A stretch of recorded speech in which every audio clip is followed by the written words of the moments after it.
오늘 말씀을 상고하면서 제게 떠오르는 한 가지 속담이 있었습니다. 여러분 잘 아시는 속담인데요. 때리는 시어머니보다 말리는 시누이가 밉다. 저는 시어머니도 아니고 더군다나 시누이도 아니기 때문에 왜 이렇게 속담이 만들어졌는지 잘 모르겠습니다만은, 그래서 제가 좀 너무나 궁금해서 인터넷에서 왜 말리는 시누이가 미울까를 검색을 해보았더니 그 해답이 있더라고요. 그 해답이 있었습니다. 야, 정말 여러분, 왜 때리는 시어머니보다 말리는 시누이가 더 얄미울까요? 더 미울까요? 여러 가지 이제 이유가 있었었는데 가장 신뢰할 만한 그 이유를 보니까요, 우리나라의 전통적인 가족 문화 때문에 그렇다고 합니다. 우리가 잘 알다시피 우리나라는요, 전통적인 가부장권이 중요시되는 유교 문화권 아니겠습니까? 옛날에 어르신들 말씀을 들어보면, 간증을 들어보면 아버지가 하면은 뭐 가족들은 꼼짝도 못하고, 또 아버지 혼자 장남하고 이렇게 식사를 하게 되면 나머지 가족들은 또 다른 상에서 밥을 먹는 그런 전형적인 가부장권 문화였습니다. 이런 가부장권이 강화되면 강화될수록 그 가정은 좀 폐쇄적이고 또 경쟁적일 수밖에 없고 독단적일 수밖에 없고 또 공격적일 수밖에 없습니다. 그러므로 상대적으로 약한 그런 어떤 가족의 입장에서 보면 굉장히 서름을 당하게 될 것이죠. 특별히 예전부터 남아 선호 사상에 따르면 우리나라의 전통적인 가족의 문화는 장남을 중요시하다 보니까 딸은 좀 천시하고 멸시하는 그러한 좀 느낌이 있었습니다. 그러다 보니까 딸의 입장에서 보면 어렸을 때부터 참 서름을 많이 받고 자라는 그런 형국이 되었겠죠. 그런데 이제 시간이 지나서 이제 그렇게 성장했단 말입니다. 어느 날 보니까 오빠의 아내, 신우 입장에서 보면 올케 아니겠습니까? 올케가 딱 들어온 거 보니까 신우 입장에서 보면은 자기보다 좀 약자로 이렇게 느껴지거든요. 그러다 보니까 그때부터 이제 구박을 하게 됩니다. 자신보다 또 약자인 이 올케에게 그동안 받아왔던 서름, 그리고 여러 가지 좀 부정적인 그런 감정들을 다 쏟아내게 되는 그런 형국이 이루어지게 되는 것이죠. 자, 이렇게 며느리 입장에서 보면은 참 시어머니도 아니고, 그리고 시누이라고 해봤자 자기보다 나이가 같거나 내지는 어린 그러한 여동생 같은 그러한 시누이가 이제 시자 들어간다는 그 이름으로 자신을 구박하니까 굉장히 좀 뭐라 그럴까, 마음이 아픈 것이죠. 그러다 보니까 이런 속담이 생겼다고 합니다. 그러니까 때리는 시어머니보다 말리는 시누이가 더 밉다. 여러분, 정신의학적인 용어로 전치라는 그런 어떤 이제 단어가 있는데, displacement라는 그런 단어를 쓰는데, 이것은요, 자기가 당한 감정을 자기보다 약한 사람에게 쏟아 넣는 것을 전치라는 그런 정신의학적인 용어를 쓴다고 합니다. 그래서 이 속담이 이렇게 생겨난 것으로 제가 추정을 하고 있는데요. 자, 이런 상황 속에서 제가 설교에 잘 알지도 못하는 시누이와 그리고 또 시어머니 관계와 그다음에 옳게 이야기를 하는 그 이유가 있습니다. 그만큼 이 땅은요, 화평하기가 참 어렵다는 것입니다. 어차피 뭐 시누이와 올케 이야기가 나왔으니까요, 시누이와 올케 이야기와 관련된 한 가지 떠도는 이야기를 더 하나 말씀을 드리도록 하겠습니다. 예전에 아파트 이름을 지었을 때 유명 브랜드 아파트 이름 가운데에 잘 못 알아듣는 그런 아파트 이름들이 많이 이렇게 유행했던 적이 있었습니다. 예를 들어 볼까요? 타워 팰리스, 에클라트, 뭐 아크로빌, 아이 스페이스, 미켈란 쉐르빌. 하여간 이름이 참 너무나 멋져요. 그리고 잘 뜻도 모르겠지만 여하튼 그 이야기를 들으면 왠지 모르게 좀 중후한 성 같기도 하고 저택 같은 그런 느낌이 없지 않아 있습니다. 왜 이렇게 어렵게 아파트 이름을 지었느냐? 나중에 이야기를 들어보니까요, 아파트에 장명하는 그 사람들이 며느리를 위해서 그랬답니다. 아들을 집에 될 수 있으면 방문하지 못하도록 시어머니가, 그래서 어렵게 이름을 지으면 방문하지 않겠다 생각을 해서 이렇게 어렵게 이름을 지었다는 것이죠. 조금은 효과가 있었던 모양입니다. 그런데요, 나중에 어떤 일이 생겼냐면은 그 집을 못 찾던 시어머니가 시누이 손을 잡고 오는 거예요. 그래가지고요, 나중에 어떤 일이 생겼냐면은 오히려 나중에는 아파트 이름을 다시 쉽게 지었답니다. 이제 시누이는 데려오지 마시고 시어머니만 오십시오라는 의미에서 그렇게 쉽게 이름을 지었다는 것이죠. 그만큼 우리는 정말 화평하기 어려운 세상을 살아가고 있는지도 모르겠습니다. 이러한 세상에서 예수님께서 오늘 말씀을 통해서 화평에 대한 말씀을 하시죠. 오늘 본문 말씀을 원문에 입각해서 번역해서 이렇게 읽어볼 수 있습니다. 복되도다 화평하게 하는 사람아, 왜냐하면 그 사람은 하나님의 아들이라 일컬음을 받기 때문이다. 이게 바로 오늘 본문을 원어적인 의미에서 해석해 볼 때 이렇게 읽어볼 수 있는 것이에요. 너무 좋습니다. 복되도다 화평하게 하는 사람아, 왜냐하면 그 사람은 하나님의 아들이라 일컬음을 얻기 때문이다. 여러분, 인류 역사가 출발할 때부터 사람은 다툼과 갈등 속에서 살아갔습니다. 여러분이 잘 아는 아벨과 가인 이야기 잘 아시죠? 아벨과 가인은 형제지간이었습니다. 그런데 하나님께서 예배를 받으시느냐 안 받으시느냐 그 이유가 가인에게는 분노의 대상이 되었습니다. 그래서 하나님께 낼 그 분노를 자기 동생인 아벨에게 나타내어서 자기 동생을 쳐 죽이고 말았어요. 이 엄청난 인류 첫 번째 살인 사건이 바로 갈등 속에서 시작되었다는 것을 볼 수가 있습니다. 여러분, 그 이후에 유사 이래 성경 역사를 보든지 아니면 이 대한민국 역사를 보든지 아니면 여러분이 살고 있는 지금 이 형편과 그리고 여러분의 가족이나 여러분 공동체나 여러분 속해 있는 직장, 사업장을 다 보시더라도 갈등과 다툼은 끊이지 않고 있습니다. 여러분 왜 그럴까요? 왜 그렇겠습니까? 그것은요, 평화를 만드는 사람, 화평을 만드는 사람, 곧 피스메이커가 점점점 그 역할이 줄어들고 있고 대신 평화를 깨뜨리는 사람, 트러블 메이커가 점점점 그 득세하고 있기 때문에 이 세상에서는 화평을 찾기가 참 쉽지 않은 그런 세상을 저와 여러분이 살고 있습니다. 여러분 멀리 갈 것도 없습니다. 여러분의 가정을 한번 보십시오. 여러분의 직장이나 여러분의 사업장을 한번 보십시오. 정말 화평하기가 쉬웠습니까? 한국 교회도 보면은요. 한국 교회도 보면 정말 성도끼리 서로 화목하고 그다음에 목회자와 서로 교제하고 아름다운 그런 어떤 주님의 은혜가 충만하게 드러나는 그러한 교회, 참 저 교회 아름답고 행복하고 또 복되도다라는 그런 이야기보다는 어느 교회가 누가 싸웠다더라, 뭐 분열되었다더라, 참 가슴 아픈 이야기들이 많이 들려오고 있어요. 특히 21세기 들어서 그런 일들이 더 팽배해지고 있습니다. 정치권은 또 어떻습니까? 여야가 하나가 되어서 이처럼 참 어려울 때에 한 목소리를 내고 그다음에 국익을 위해서 이렇게 화해하고 화평하고 그런 내용보다는 서로의 목소리를 내고 가장 잔인한 말로 상대편을 공격하고 비방하는 일들이 비일비재하고요. 마치 다시는 상종 못할 그런 원수들처럼 그렇게 저주의 말을 쏟아붓고 있는 것을 보면 저와 여러분이 살아가는 이 세대는 참 화평하기 쉽지 않은 그런 세대라고 여겨집니다.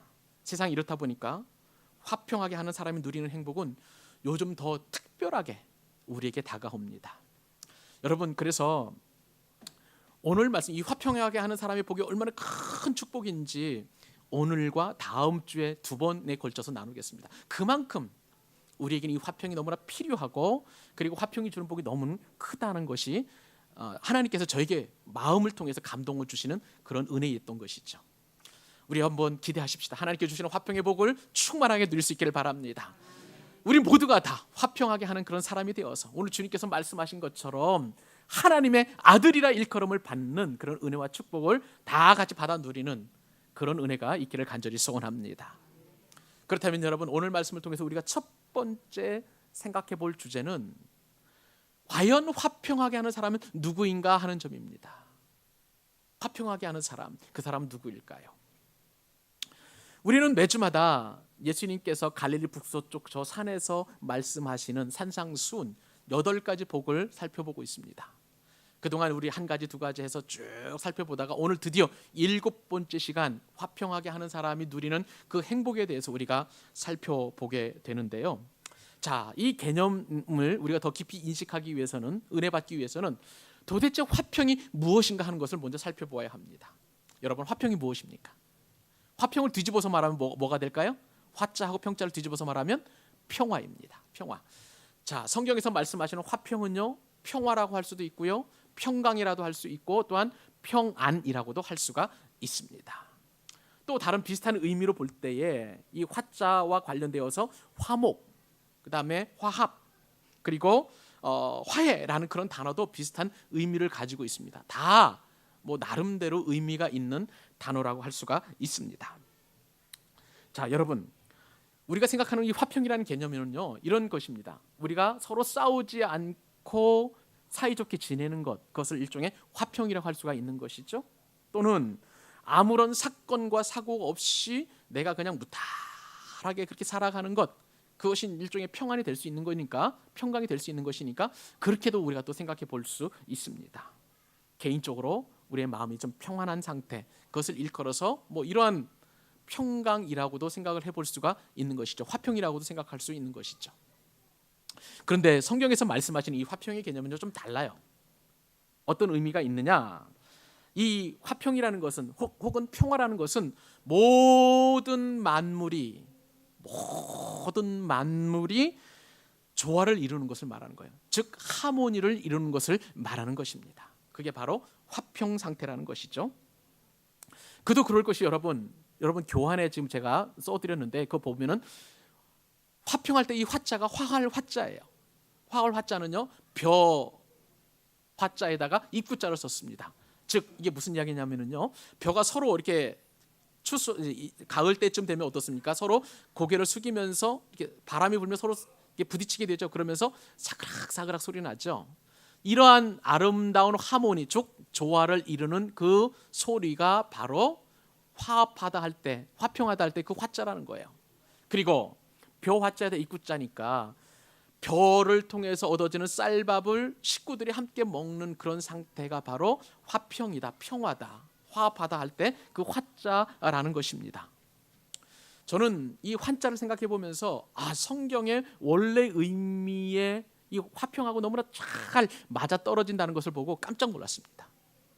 그도 그럴 것이요. 성경에서 예수님께서 말씀하시는 화평하게 하는 사람이라고 할 때에 이것을 원어로 어떻게 표현하냐면 에이레노 포이오이라는 그런 단어를 씁니다.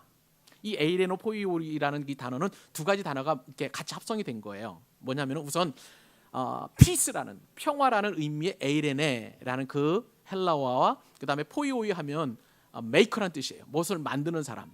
그러니까 피스를 만들어가는 사람, 그러니까 화평을 만드는 사람, 평화를 만드는 사람, 즉 피스메이커가 바로 화평하게 하는 사람이다라고 성경은 말씀하고 계시는 것이죠.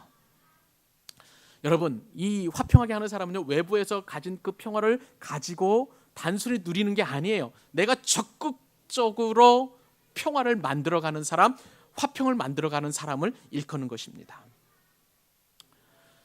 여러분, 우리가 삶을 살다 보면요 화평은 종종 수동적으로 주어집니다. 무슨 얘기입니까? 두 사람이 싸우다가 한 사람이 항복을 하면은 그 상태가 좀 평화 상태로 들어가게 되죠. 자, 그런다고 해서 이 싸움의 근본적인 문제가 해결이 돼서 완벽한 화평을 누릴까요? 못 누릴까요? 못 누리죠. 잠시 미봉된 상태라고 할 수가 있는 것입니다. 부부 싸움 하다 보면은 부부간에 냉전을 하게 되죠. 그러면은 서로 말을 안 할 때가 있습니다. 근데 그 상태가 겉으로는 평온하지만 그게 과연 평안 그리고 평화하는 그런 상태입니까? 아니죠. 이것은 미봉책입니다. 위장된 평화라고 할 수가 있습니다. 주님께서 오늘 말씀하시는 이 화평의 개념과는 거리가 먼 그런 화평이라고 할 수가 있는 것이죠.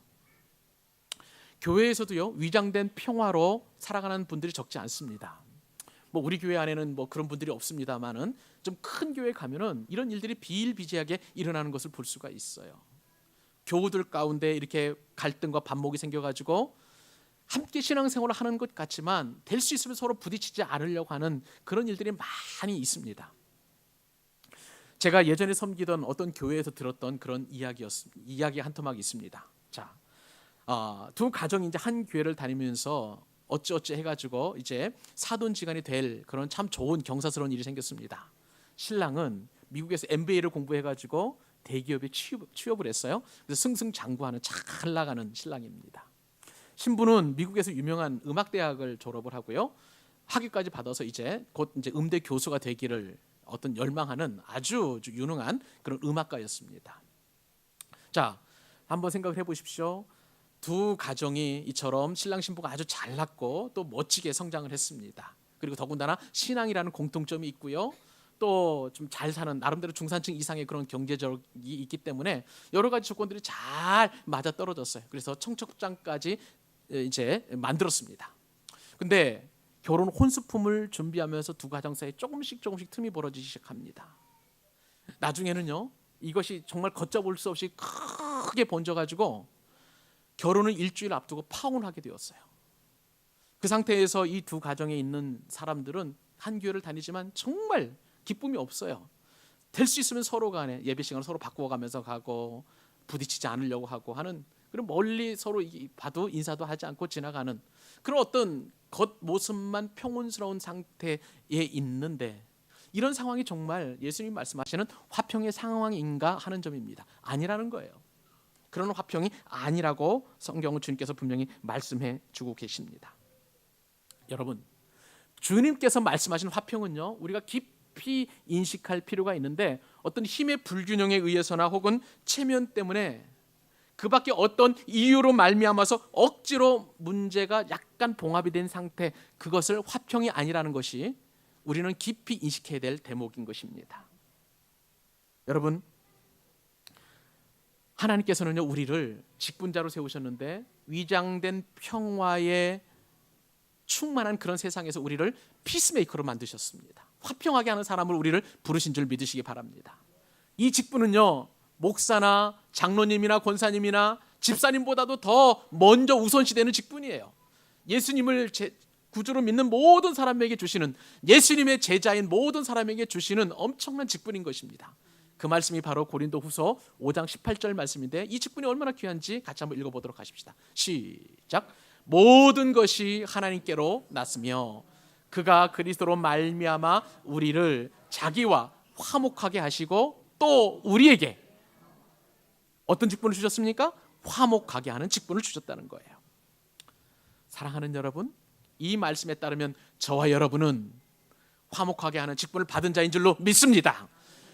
불평하고 또 위장된 평화 속에 살아가는, 거짓 평화 속에 살아가는 사람들에게 적극적으로 개입해서 피스를 만들어가는 사람, 평화를 만들어가는 사람, 화평을 만들어가는 사람, 화목하게 하는 사람으로 저와 여러분을 부르신 줄로 믿습니다. 이것을 우리가 깊이 인식할 필요가 있어요.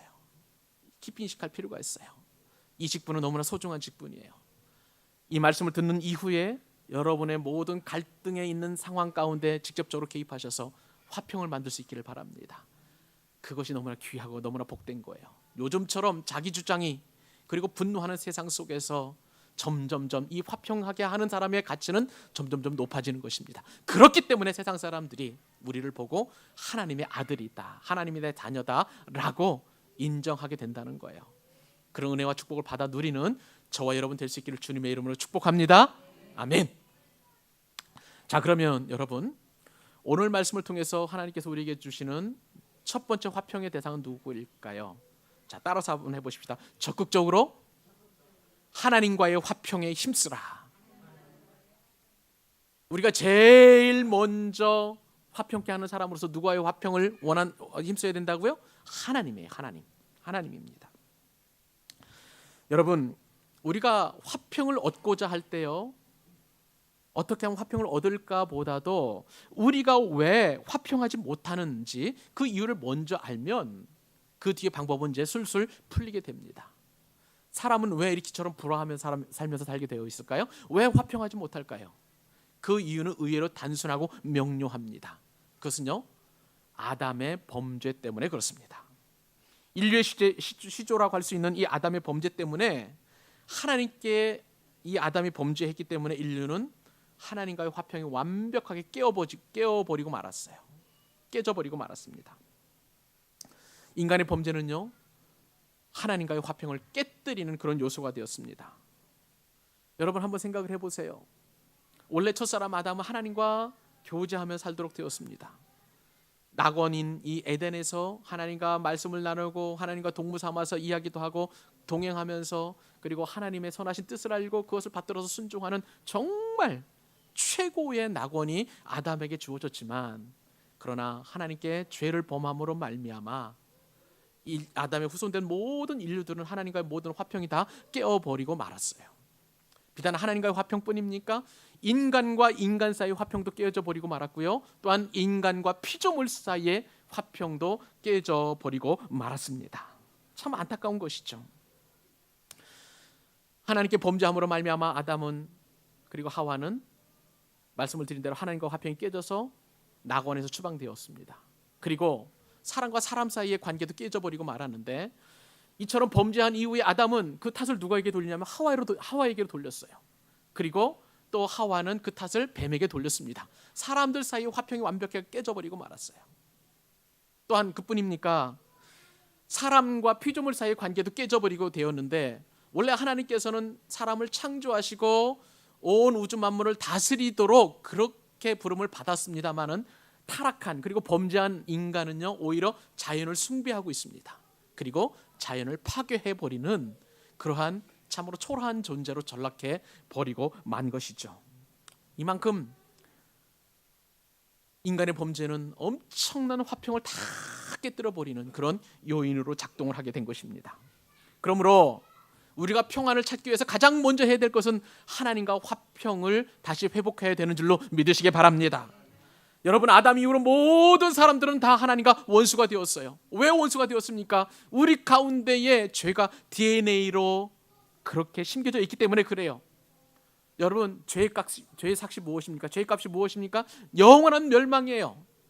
저 영원한 불못에 떨어져서 지옥에 갈 수밖에 없는 엄청난 그러한 피해가 우리 가운데 오게 된 것이죠. 그런데 이 문제를 일시에 해결할 수 있는 방법이 생겼습니다.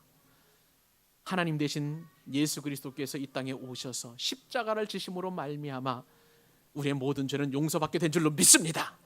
어려운 게 아니에요. 예수 그리스도가 나의 구주이심을 믿기만 하면 우리의 죄가 아무리 주홍같이 붉을지라도, 태산같이 많다 할지라도 우리의 죄는 흔적도 없이 깨끗해지고 사라지는 은혜를 경험하게 될 줄로 믿습니다. 과거의 죄도 다 용서받습니다. 현재의 죄도 용서받습니다. 미래의 죄까지도 다 용서받는 예수 그리스도의 거룩한 은혜를 얻게 되는 줄 여러분 믿으시기 바랍니다. 그렇기 때문에 우리는 예수님을 통해서 하나님과 완벽한 화평을 이룰 수 있게 되는 거예요. 사도 바울은요, 이 은혜가 너무나 크기 때문에 로마서와 에베소서 말씀을 통해서 이렇게 우리에게 교훈해 주고 있습니다. 로마서 5장 10절입니다. 같이 한번 읽읍시다. 시작. 곧 우리가 원수 되었을 때에 그의 아들의 죽으심으로 말미암아 하나님과 화목하게 되었은즉 화목하게 된 자로서는 더욱 그의 살아나심으로 말미암아 구원을 받을 것이니라. 아멘. 에베소서 말씀 2장 14절부터 읽습니다. 시작. 그는 우리의 화평이신지라 둘로 하나를 만드사 원수된 것 곧 중간에 막힌 담을 자기의 육체로 허시고 법주문으로 된 계명의 율법을 폐하셨으니 이는 이 둘로 자기 안에서 한 세 사람을 지어 화평하게 하시고 또 십자가로 이 둘을 한 몸으로 하나님과 화목하게 하려 하심이라. 사랑하는 여러분, 우리가 하나님과 화평하는 방법은 다른 방법이 없어요. 오직 예수 그리스도이심을 여러분 믿으시기 바랍니다. 내가 지금 하나님과 불평하고 그리고 또 하나님과 원수된 지간이라 할지라도 오직 예수 그리스도의 십자가 보혈만 의지하기만 하면 우리는 하나님과 화평을 누리게 되는 것입니다. 여러분, 우리가 하나님과 화평을 누리게 되면 여기서 끝나는 게 아니에요. 인간과 인간 사이의 불화와 불평도 또한 평화로 바뀌게 되는 줄 믿으시기 바랍니다.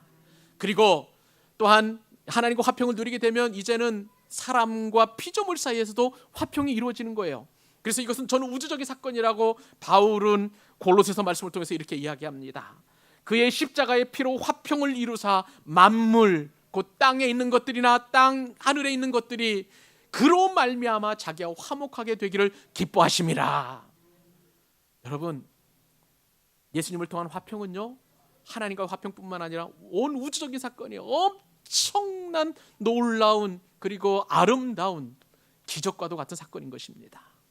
그 은혜를 하나님께서 우리에게 주신 것이죠.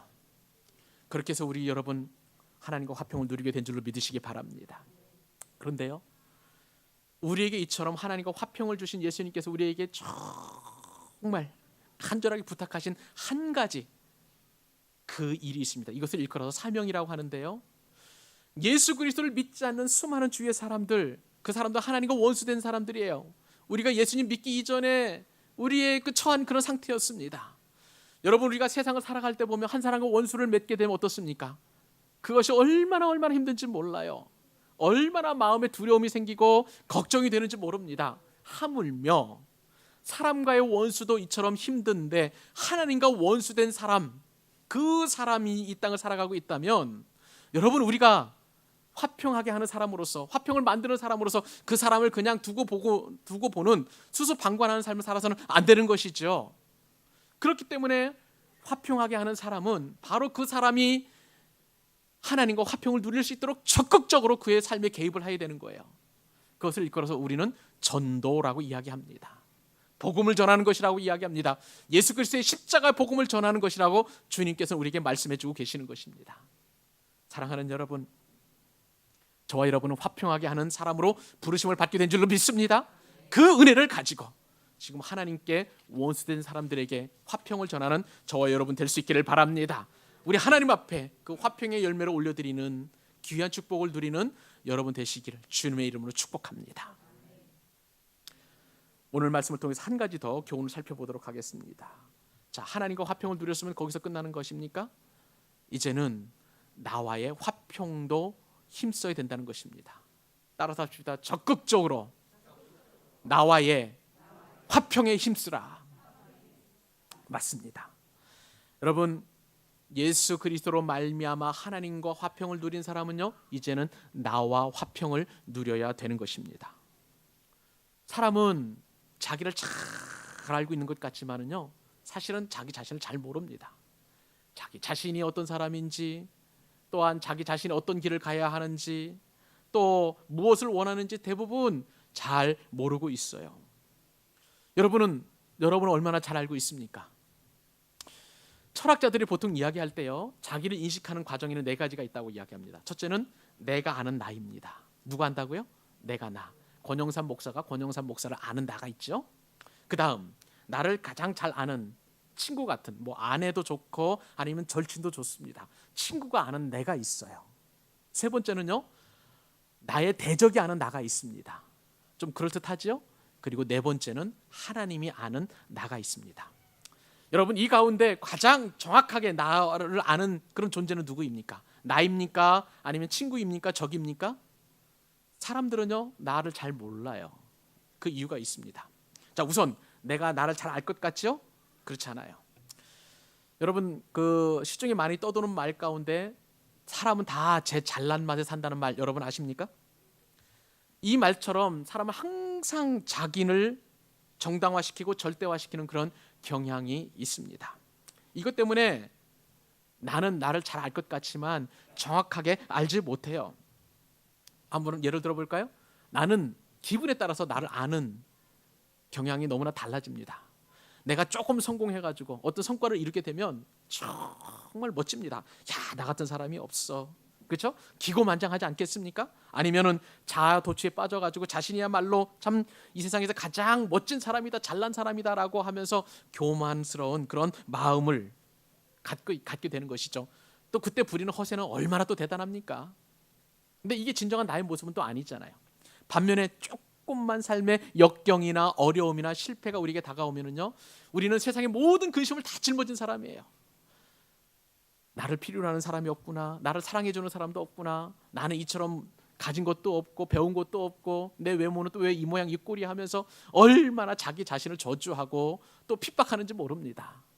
조금만 기분이 좋으면 이렇게 좋아지다가 조금만 기분이 나쁘면 이렇게, 기분에 따라서 이렇게 살랑살랑하는, 내가 내 자신을 아는 그런 것이 정확하다고 할 수가 없는 것이죠.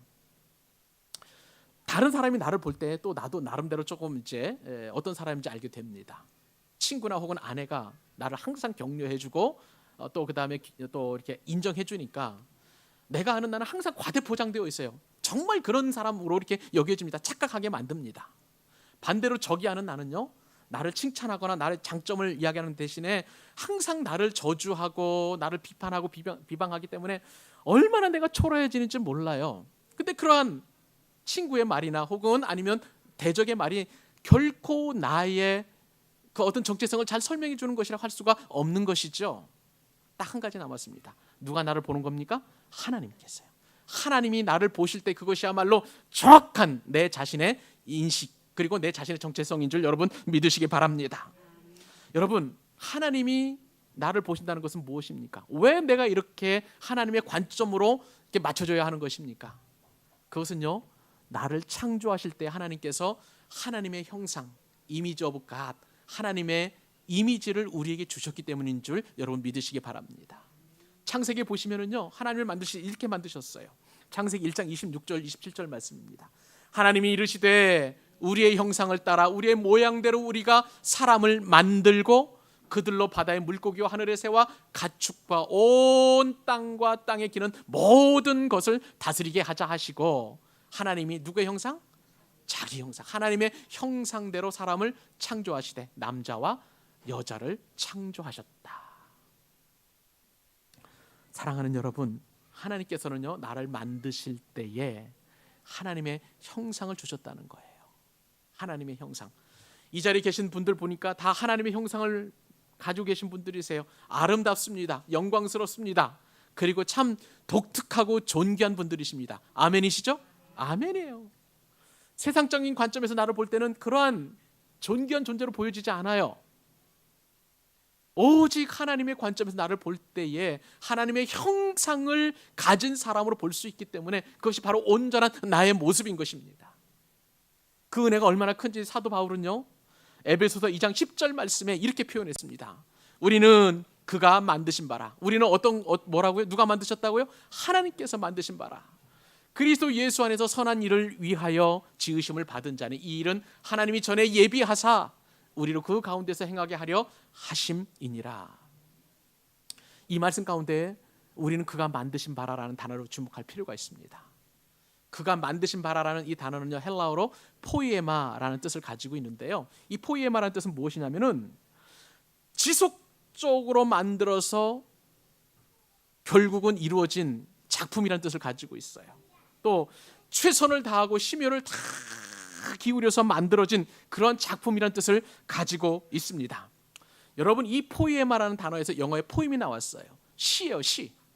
즉 하나님께서는 우리를 최고의 걸작품인 시적인 존재로 저와 여러분을 만드셨다는 것입니다. 영어 성경에 보면 이 포이에마를 만드신 바를 마스터피스, 걸작품으로 이렇게 번역해 놓았던 것입니다. 사랑하는 여러분, 내가 보는 나는 정확하지 않아요. 내 친구가 보는 나도 정확하지 않습니다. 대적이 보는, 원수가 보는 나도 정확하지 않아요. 오직 하나님께서 저와 여러분을 보실 때 하나님의 형상을 지닌 그의 걸작품으로 만들어 주신 줄로 믿으시기 바랍니다. 여러분, 그렇기 때문에 우리는 무기력한 존재가 아니고 무가치한 존재가 아니에요. 나는 나이가 많이 들었다, 나는 직장도 없다, 나는 병들었다, 나는 또한 뭐가 없다, 전혀 그것 가지고 여러분 스스로를 평가하지 마시기 바랍니다. 우리는 그것 때문에 얼마나 내 자신과 불화하고 또한 내 자신과 화평을 누리지 못하는지 몰라요. 늘 열등감에 빠져 있고 실패와 좌절감과 열패감에 빠져 있어서 내 스스로를 바라보지 못하는 거예요. 오늘 말씀 이후로 하나님께서 우리에게 주신 은혜처럼 나의 자신과 나와 화평을 누리는 은혜를 누리시기를 바랍니다. 말씀을 맺으려 합니다. 저는 지난 4월 달에 황해노에 서울 북시찰 수련회를 다녀왔습니다. 장소는 대만이었습니다. 그 대만에서 여러 가지 일정을 소화하는 가운데 아주 제 인상에 깊은 곳을 한 곳 방문한 적이 있었습니다. 그곳은 대만 국립고궁박물원인데요.